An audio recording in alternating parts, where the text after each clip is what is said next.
menguak asal-usul nama Rangkas Bitung. Di tengah hamparan hutan rimbun di jantung Banten, berdirilah sebuah kota kecil yang menyimpan kisah masa lalu dan penuh pelajaran. Namanya, Rangkas Bitung. Ibu kota Kabupaten Lebak ini, tak hanya sekadar persinggahan bagi mereka yang hendak ke Tanah Baduy atau mereka yang menumpang KRL dari hiruk-pikuk Jakarta. Rangkas Bitung adalah saksi bisu perjalanan zaman, dan di balik namanya, tersimpan sebuah legenda yang nyaris terlupakan.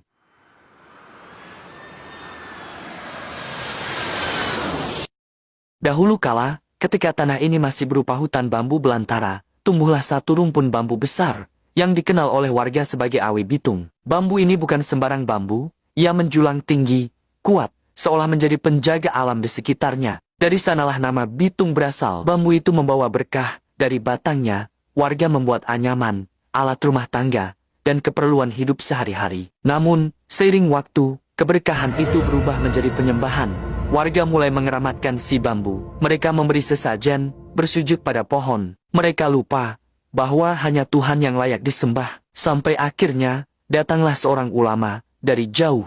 Ia menyaksikan langsung ritual itu dan dengan penuh kasih, ia menasihati mereka. Jangan kalian sembah ciptaan, sembahlah Sang Pencipta. Namun sayang, niat baik tak selalu diterima. Ulama itu diusir. Ia melangkah pergi dengan tenang, meninggalkan tanah yang kini diliputi syirik. Dan tak lama berselang, langit menghitam, angin menderu, semakin kencang, hingga menjadi pusaran yang menakutkan. Puting beliung menghantam tanah Bitung, rumah-rumah beterbangan, jerit warga menggelegar, dan Awi Bitung itu pun patah, tak tersisa apa-apa, semua hancur. Dan saat badai reda, ulama itu kembali, ia tak membawa dendam, ia membawa harapan. Di atas tanah yang telah bersujud pada keangkuhan, ia membangun kembali perkampungan, sebuah pesantren, sebuah jalan menuju cahaya. Dan untuk mengenang peristiwa itu, kampung tersebut dinamakan Rangkas Bitung. Rangkas, artinya patah. Bitung, nama bambu keramat itu.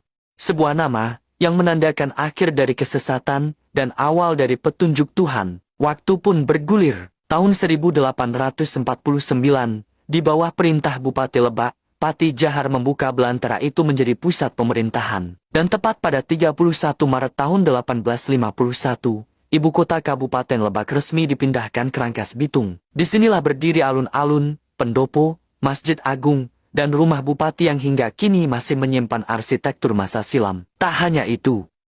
Pada masa kolonial, Rangkas Bitung menjadi pusat industri, pabrik minyak Maksoli berdiri gagah, mengepulkan asap industri dari tanah Sunda.